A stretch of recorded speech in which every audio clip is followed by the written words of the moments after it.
Auzu billahi minash shaitanir rajeem. Bismillahir rahmanir rahim. Honorable Akbar Sheikh Saab, we really look up to you. You have a wealth of experience from which we can learn. Dr. Imtiaz Ahmed Saab, my father-in-law, he's taken time out to participate in today's event. Umar Khayyam Saab, all the panelists, Chairman of the Izhar Group, Ayub Izhar Saab, Abrar Sheikh Saab, thank you for conducting this panel. I can see a lot of familiar faces.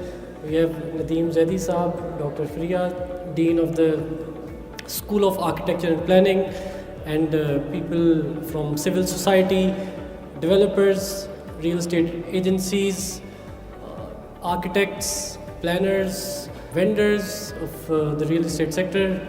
I would like to welcome you all, and Assalamu alaikum wa rahmatullah. A lot of very good things have been said today, and I really liked the balance that we were able to create here. So we had people who are developers focusing on building good real estate, which is profitable, which is high quality. And then we had people who were looking at the environment aspect. And we can learn a lot when we engage with each other. And I hope that we can continue this effort.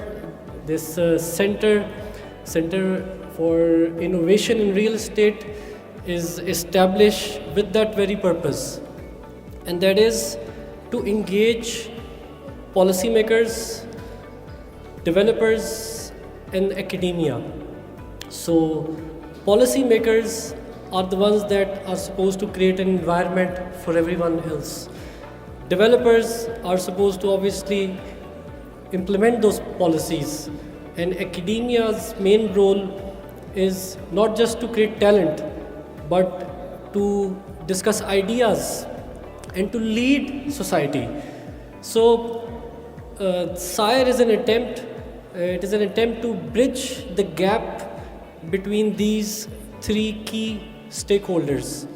And this is what we call the triple helix model, in which industry, academia, and government, they come together and they form a triple helix, which then brings about prosperity in the country, which creates the right environment for everyone to exist in. So thank you everyone for attending today's event. I had a few points that I wanted to share. A lot of this, some of them have been discussed by other panelists. So there is this recent debate about the size of the two main sectors of our economy. Your first category is services, and your second category is industry. So there is a debate کہ ان دونوں sectors میں سے بڑا کون سا ہے. پہلے جو انڈسٹری تھی جس میں مینوفیکچرنگ آتی ہے, باقی سیکٹرز آتے ہیں, وہ یہ کلیم کرتے تھے کہ ہم سب سے بڑا چنک ہے آپ کی اکانومی کا. اب جو ریسنٹ سروے آیا ہے وہ یہ کہتا ہے کہ جو سروسز سیکٹر ہے اس نے انڈسٹری کو اوورٹیک کر لیا ہے, اور اس کی جو آپ کی اکانومی کے اندر کنٹریبیوشن ہے وہ سب سے زیادہ ہے اور سروس سیکٹر سے بڑی ہے. لیکن regardless of the fact and the debate, جو مین پوائنٹ ہے وہ یہ ہے کہ ریئل اسٹیٹ, اگر ہم ایک سیکٹر کو دیکھیں تو this is the mother of all sectors, اور یہ سب جس طرح پہلے ڈسکس ہوا کہ مختلف 50+ جو انڈسٹریز ہیں ان کو یہ سرو کرتا ہے. اور جی ڈی پی کے لحاظ سے کچھ لوگ 10% کہتے ہیں, کچھ لوگ 15% کہتے ہیں. اگر ہم 10% کے بھی فگر کو لیں تو روپے میں اس کا سائز تقریباً 28,000 ارب روپے بنتا ہے. 28,000 ارب روپے. تو یہ ایک بہت بڑا سیکٹر ہے جس پہ ہم سمجھتے تھے کہ ملکی طور پہ اس پہ وہ توجہ نہیں دی گئی جس طرح دینی چاہیے تھی. اور ایکیڈیمیا, جس طرح میں نے ابھی ذکر کیا کہ ایکیڈیمیا کا کام ہے کہ وہ لیڈ کرے پالیسی کو. آپ ڈیولپر ہیں, آپ حکومتی کوئی ادارہ ہے, آپ جو جس مرضی سوسائٹی کا حصہ ہے, آپ کے پاس جو بھی لوگ ہوں گے یہ یونیورسٹیز سے آئیں گے, تو یونیورسٹیز کے اندر جو ریسرچ ہو رہی ہے، یونیورسٹی کے اندر جو ڈائلاگ ہو رہا ہے، یونیورسٹی کے اندر جو ڈبیٹ ہو رہی ہے، اس نے انفلوئنس کرنا ہے. تو ہماری یہ کوشش ہے کہ سائر جو ہے یہ کام کر سکے. اور ہم نے دیکھا کہ تقریباً 220 یونیورسٹیز ہیں پاکستان میں، لیکن کوئی ایسی یونیورسٹی نہیں تھی جو کہ ریئل اسٹیٹ پہ کچھ کانسنٹریٹڈ اسپیشلائزڈ ایفرٹ کر رہی ہو. تو I am happy to know کہ we are launching a few degrees in the area and we will be launching a few certificates and diplomas. مجھے امید ہے کہ جو لوگ ان ڈگری پروگرامز میں یا ان سرٹیفکیشنز کے اندر حصہ لیں گے، یا جو پالیسی ڈائلاگز ہوں گے، یا جو یہ سینٹر ریسرچ کرے گا، اس سے ایک ایسا امپیکٹ کریٹ ہو جو کہ ہمارے لیے، جو ہمارے شہر ہیں جس طرح ڈسکس ہوا، ہمارا جو ملک ہے، ہمارا جو صوبہ ہے، اس کے لیے بہتری لا سکیں. میرے خیال میں پاکستان کی جو ریئل اسٹیٹ جو پوری یہ سمجھیں سیکٹر ہے، اکانومی ہے، اس کے اندر 5 سے 6 مین آپ کے ایشوز ہیں. ہم کوئکلی ان کو گو تھرو کر لیتے ہیں. نمبر 1 میری نظر میں آپ کا سب سے بڑا ایشو ہے افورڈیبلٹی، اور افورڈیبلٹی کا ذکر بھی ہوا، اس کے ڈفرینٹ ماڈلز بھی پیش کیے گئے. مارٹگیج فائنینسنگ پیش ہوئی. چیئرمین عباد نے کہا کہ فرسٹ ٹائم بائرز کے لیے ٹیکس کو ریموو کر دیا جائے. میں اوور آرچنگ اس کی جو تھیم کو لیتا ہوں، سلوشنز بے تحاشا ہو سکتے ہیں. وہ یہ کہ ہمیں ضرورت ہے، اور انڈسٹری، ایکیڈیمیا اور گورنمنٹ یہ اس بات پہ ایگری کریں کہ ہمیں اس چیز کی ضرورت ہے کہ ہم ہاؤزنگ کو مزید افورڈیبل بنائیں. آپ دیکھیں، اور اس بات سے آپ شاید سب اتفاق کریں کہ 1980s میں، 1990s میں ہمارے سے جو پچھلی جنریشن تھی، لاہور کی جو مڈل کلاس تھی، اس کے پاس 1 سے 2 کنال کا گھر ہوتا تھا. آج ہم دیکھتے ہیں کہ آپ کا 5 مرلے کا جو گھر ہے وہ 4-4 5-5 کروڑ کا بک رہا ہے. آپ کا 10 مرلے کا گھر 7-7 8-8 کروڑ کا بک رہا ہے.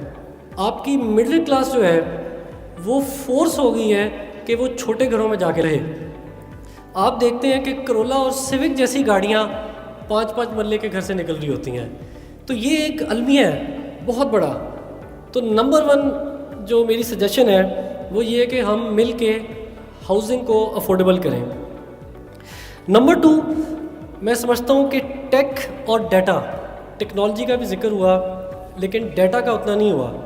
تو ٹیکنالوجی ود ڈیٹا، اے آئی کے لیے آپ کو ڈیٹا چاہیے، مشین لرننگ کے لیے آپ کو ڈیٹا چاہیے، پریڈکٹیو انالیٹکس کے لیے آپ کو ڈیٹا چاہیے. آپ دبئی میں جائیں، آپ کسی بھی یونٹ پہ کلک کریں، آپ لنڈن میں جائیں، آپ کسی بھی گھر پہ کلک کریں، آپ دیکھ سکتے ہیں کہ اس کی لاسٹ 30-40 سال میں کس ویلیو پہ ٹرانزیکشن ہوئی اور کب ہوئی. تو یہ جو ٹرانسپیرنسی ہے یہ پاکستان میں ہمارے بائرز کے پاس اویلیبل نہیں ہے. نمبر 2 آپ دیکھ سکتے ہیں کہ اس گلی کے اندر کتنے گھر سیل ہوئے، کب ہوئے، اور وہ بھی کس ویلیو پہ ہوئے.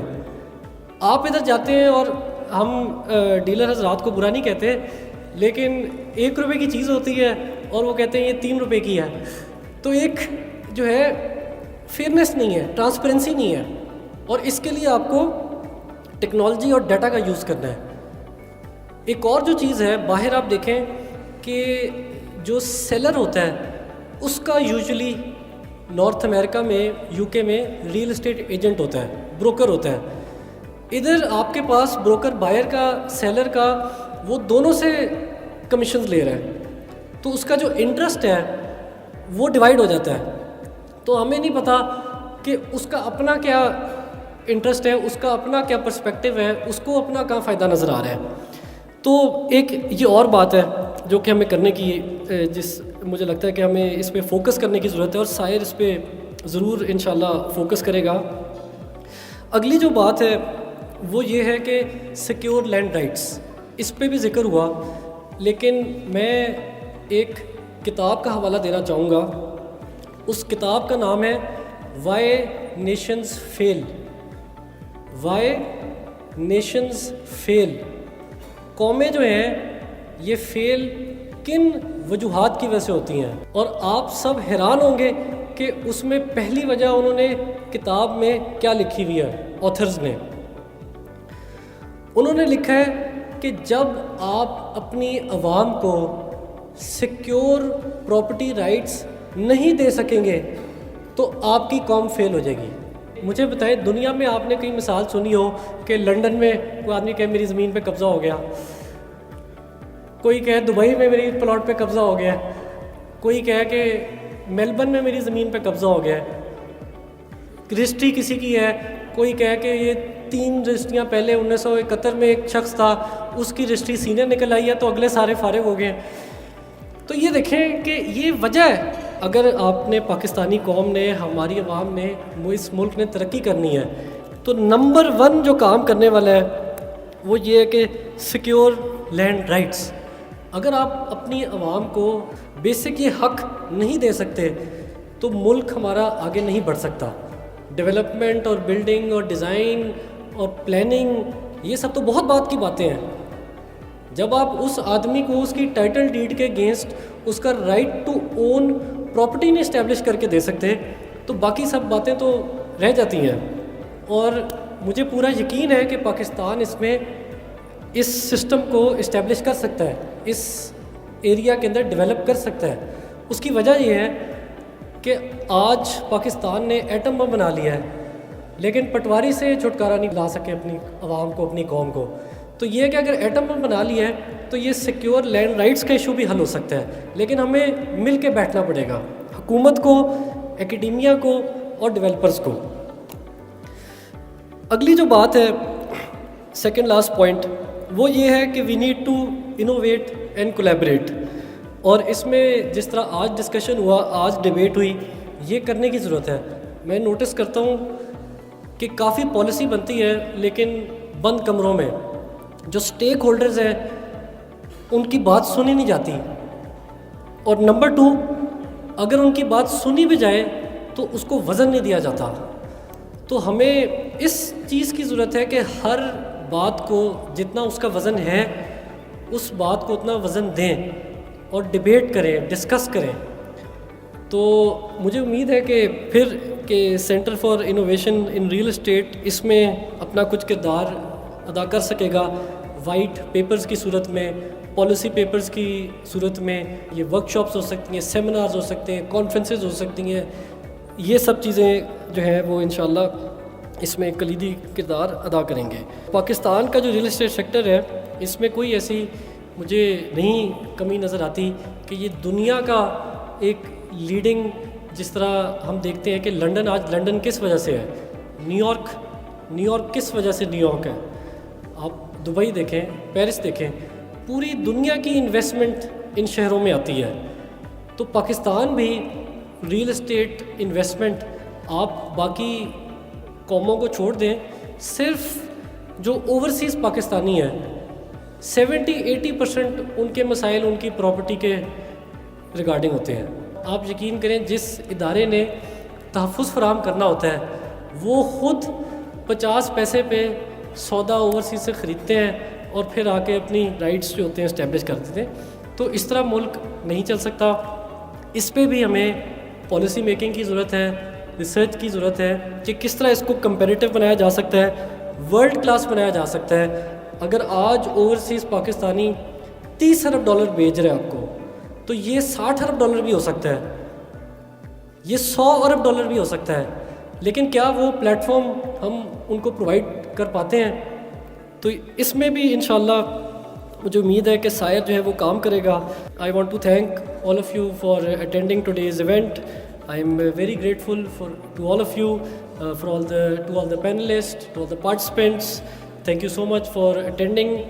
اور اینڈ میں علامہ اقبال کا ایک شعر ہے جو کہ انوویشن سے جڑا ہوا ہے، اور وہ یہی ہے کہ جہان تازہ کی ہے، جہان تازہ کی افکار تازہ سے ہے نمود، جہان تازہ کی افکار تازہ سے ہے نمود، کہ سنگ و خس سے ہوتے نہیں جہاں پیدا. شکریہ. پاکستان زندہ باد.